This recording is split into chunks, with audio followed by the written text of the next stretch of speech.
जय भगवान परशुराम की बहन भाइयों को। कल आपने देखा होगा जंतर मंतर पर चंद्रशेखर रावण की यूजीसी के समर्थन में एक रैली तो क्या कहेंगे, लेकिन एक प्रदर्शन था उनकी तरफ से। लेकिन हम उसे प्रदर्शन नहीं, वो एक आतंकवादी प्रशिक्षण शिविर कहेंगे। ये मैं ऐसा क्यों कह रहा हूं? ये मैं इसलिए कह रहा हूं कि कल जो घटना वहां हुई है वो इतिहास में शायद पहली बार हुई होगी। लोकतंत्र का चौथा स्तंभ माने जाने वाली मीडिया, जो निष्पक्ष और जनता को जागरूक करने वाली खबरों से हमें रूबरू कराते हैं, उनको धरना स्थल पर, वहां प्रदर्शन स्थल पर दौड़ा दौड़ा कर पीटा गया, उन्हें मारा गया, उनकी जातियां पूछी गई और जातियां पूछ के उन पर हमला किए गए। और हमला सहने वालों में सिर्फ पत्रकार ही नहीं थे, भाई नहीं थे, हमारी बहनें भी थी पत्रकारिता में। उनको भी नहीं बख्शा गया, उनको अमर्यादित ढंग से टच किया गया और उनको दौड़ाया गया और उनको पीटा गया, उनके कैमरे छीने गए और उनके साथ इतनी बर्बरता की गई कि इतिहास में शायद पहले कभी नहीं था। अब आप इसे प्रदर्शन कहेंगे या आतंकवादी प्रशिक्षण शिविर कहेंगे, यह आपकी बुद्धिमत्ता पर निर्भर करता है। अब इन लोगों को आप खुद सोचिए, यूजीसी के समर्थन में जो इन्होंने ये प्रदर्शन किया है और आतंकवादी जैसे एक आतंकवादी घटना की है, अब इनको जरूरत है यूजीसी की या सवर्ण जाति को जरूरत है?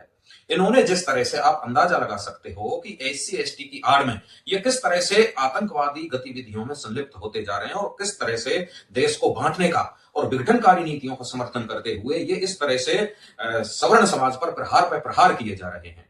अब इन्होंने पत्रकारों को भी नहीं छोड़ा। पत्रकार जो एक निष्पक्ष पत्रकारिता के रूप में जाने जाते हैं, उनको भी इन्होंने नहीं छोड़ा। आप अब अंदाजा लगा सकते हैं कि यह आतंकवाद इनका किस कदर बढ़ चुका है। इन्होंने, और एक पॉइंट और मैं इस पर रखूंगा कि परशुराम दल ने आज से 1 महीने पहले संतोष वर्मा के खिलाफ एक धरना प्रदर्शन किया था जंतर मंतर पर।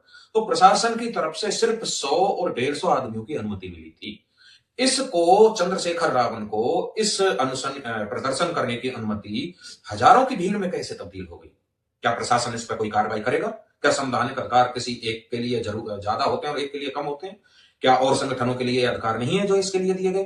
क्या प्रशासन इस पर कोई एफआईआर करेगा या प्रशासन इस पर कोई कार्रवाई करेगा? जो हमारे पत्रकारों के साथ जो घटनाएं हुई हैं, क्या उन पर कोई प्रशासन एक्शन लेगा?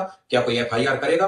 क्या उनकी गिरफ्तारी होगी? अगर ऐसा नहीं होता है तो पत्रकारों के साथ परशुराम दल और सवर्ण समाज है, क्योंकि इन लोगों ने ही ज्यादती की है पत्रकारों के साथ। तो हमारा यह कर्तव्य बनता है कि लोकतंत्र के चौथे स्तंभ को हम इस तरह से नहीं गिरने देंगे।